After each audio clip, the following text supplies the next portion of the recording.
So within the entire cell is a giant network of systems called the cytoskeleton. And the cell prefix cyto here means cell.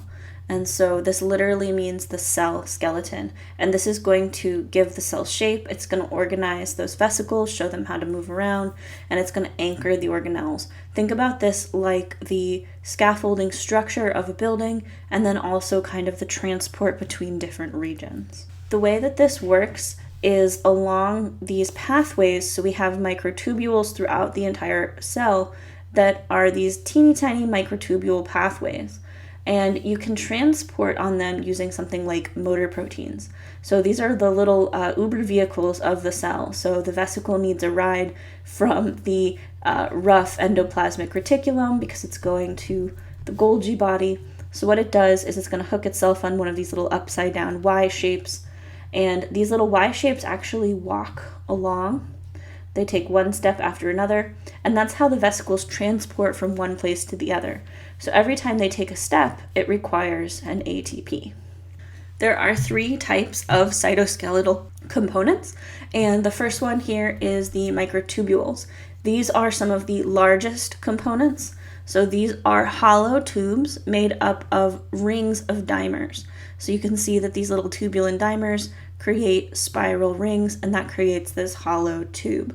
The functions for these are going to give shape to the cell. Again, it's going to guide the movement of organelles. It creates those pathways for the motor proteins to move along. And these are also going to be important for separating components when the cell decides it's time to divide into 2 cells. When this happens, animal cells have something called centrioles. A centrosome is what's going to help to organize the movement during cell division. And this is true for plants and animals, but only animal cells have a pair of centrioles which grow out of these. And the centrioles are always found at this 90-degree angle to each other, and they're with 9 triplets of microtubules arranged in a ring, so you can kind of see there's a triplet, there's a triplet, there's a triplet. And so 9 of these are arrayed in a ring around the center. And what's going to happen is when the cell divides, these 2 centrioles move to the opposite sides of the cell, and that helps to organize the cell division and help the cell know which way it's going to divide. Microtubules are also really important in motor transport of cells. And so this is typically found on the outside surface of a cell, and there are 2 types of microtubule locomotive external components. The first one is flagella. So a flagella is a long whip-like structure, and so this is a sperm cell. So you can see the actual cell is here, and then the flagella is this entire long tail. And what happens is these flagella often kind of spiral, and when they spiral, it propels this cell, and it allows it to swim in this direction. So that is how a sperm cell gets through the female vagina and uterus, fallopian tubes, all the way to an egg so that it can fertilize the egg. Another type of microtubule motor structure is called a cilia. And so here you can see a whole little tuft of cilia, and it looks like a ton of teeny tiny wiggly worms there. So what happens for cilia, each one of those tiny little wiggly worms beats. So it goes like this, and then it comes back the other way. And what that does is it ends up creating a flow. And so when it does this, if it's a single-celled organism, like a protist, then they might use these cilia to propel themselves through their environment, and the organism would move in the opposite direction of the power stroke. You have cells with cilia in your body, but these are typically not cells that move around on their own. So inside of your trachea, where you breathe air into your lungs, the entire inside of your trachea is lined with cilia, and they do this power stroke upwards towards your mouth. And what happens is they catch teeny tiny microparticles that get breathed in, and they beat upward all the way to your esophagus, and then you swallow that. Particles get in through the air, and then the cilia inside of your trachea and lungs catches it and moves it from your lungs, which don't need to be blocked by dirt or particles, into the digestive system, which can get rid of them.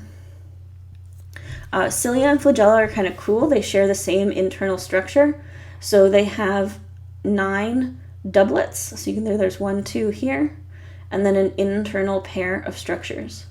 And for these to sway, they have all of these motor proteins. So you look at these little red Y's here. Those are those same little red motor proteins that we saw that was moving the vesicle around, right? It had the vesicle, it looked like a little Y, and it was moving it along the microtubule. So here you can see there are just hundreds of thousands of those little motor proteins, and this is just a small section of a single cilia or flagella. So each one of these requires an ATP every time they move. So in order to swing a flagella, they have to all bend one way, and then they all have to bend the other way, and that's how it creates that whipping motion. And so these motor proteins require a lot of energy. The second type of cytoskeletal unit is called a microfilament or an actin filament. These are the smallest form, and these are again used in typically motion. So we have actin microfilaments inside of our muscle cells that are going to help with moving. They're also going to help to support a cell shape. So a lot of these cytoskeletal elements have the same function. They're there to help support the structure. They're also there to help with movement. They form a cortex just inside the plasma membrane. So you can see this is a cell that has been dyed, and you can see all of these red lines are the microfilaments just inside the plasma membrane. And so this, instead of being a hollow tube, is just kind of two strands braided together. So in addition to actin, and another type of microfilament is myosin, and we use these for muscle contraction. So this is how you actually move your physical muscles. A cell like an amoeba here can move by extending little pseudopods. So pseudo means fake, and pod means foot. So what happens is it pushes out its little cell membrane there, and then the cytoplasm inside comes in between it, in behind it. And so this is how the cell is going to make progress, is it pushes out its membrane, and then the plasma will follow it. And so this is actually called amoeboid movement. And so what's happening to push this membrane out is that the actin molecules that support the structure of the cell are moving it forward, and then the cytoplasm kind of comes in with it. This is a plant cell, so you can see these are kind of rectangular bricks, and these are plant cells. And so inside of them you can see these little green organelles. Those are the chloroplasts. And this is a light microscope image.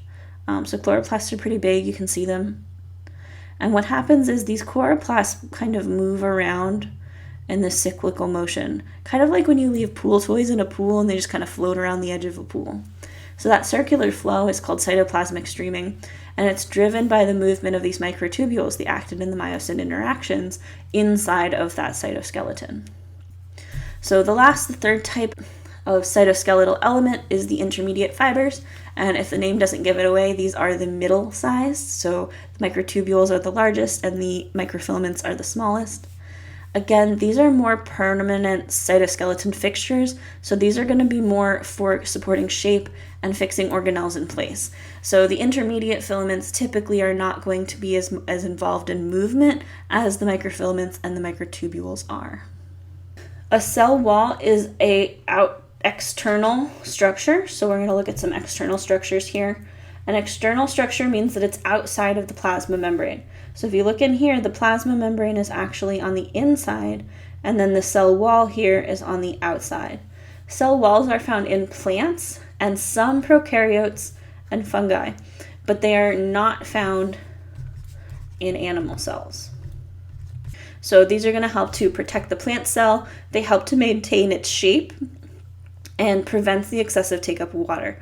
So what that means is the plant can take in a lot of water to create a kind of pressure inside of the cell, inside of that central vacuole, and the cell won't burst or break. An animal cell that took in too much water would just lyse, it would break. These are made up of cellulose, so that's that polysaccharide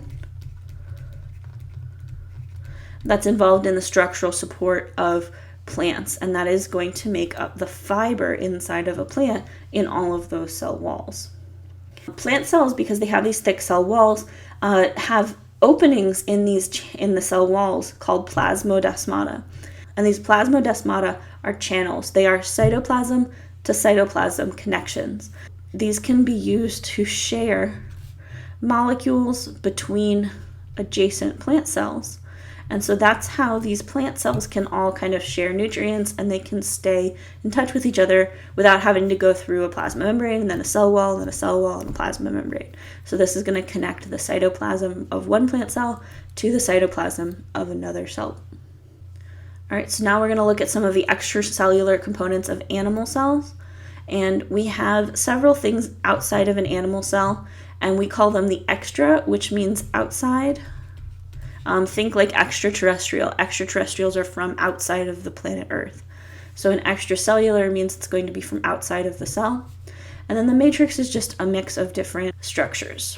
So outside of the extracellular matrix, we have proteins such as collagen, proteoglycans, fibronectin. So we've got those thick collagen fibers here. Fibronectins are going to help connect the cell to the collagen.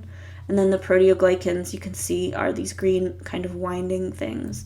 And so all of these together create a structure, and that helps to anchor our animal cells in place. Typically, our animal cells are not like moving around, and we also don't have like a really strong cell wall to hold us in a certain structure. So a lot of times these extracellular matrices are going to kind of help a cell stick to a surface.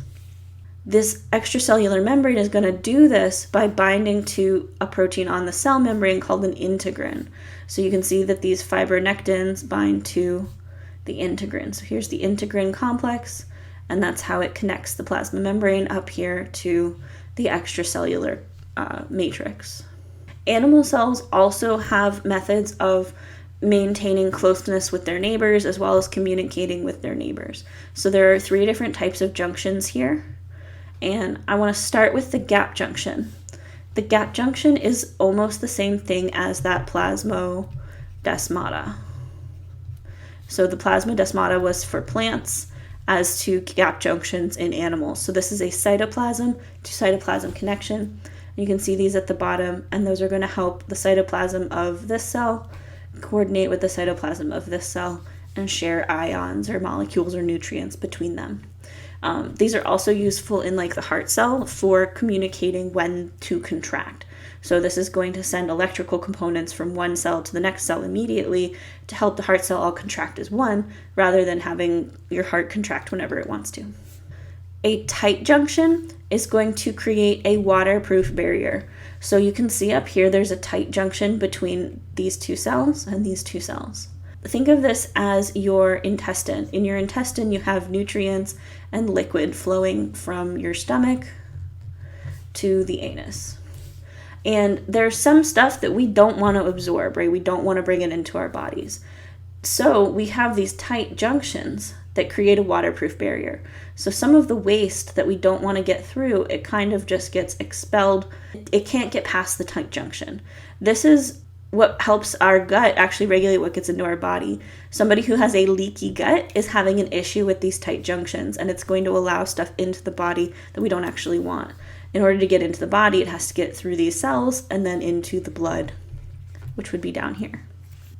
A desmosome is kind of like Velcro. So we've got a desmosome, and think of this as like 2 sides of a piece of Velcro, and these are going to hold these 2 cells together.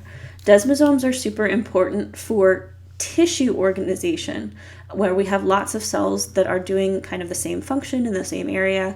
So for example, if this is my digestive system, I want all of these cells to be held together. I don't want them separated with space in between. And so the desmosome is going to help to very tightly hold together 2 neighboring cells. And just the last note to kind of talk about is that we've gone through each of the individual cell organelles. And so when you guys study, you will learn each of the organelles. You'll learn its name, its shape, its function, its structures, and what it does. It's always important to remember that the entire cell works as a unit, right? That's going to create something that's living. It's not just each individual organelle. So we don't usually study just like what the mitochondria does outside of the context of the rest of the cell.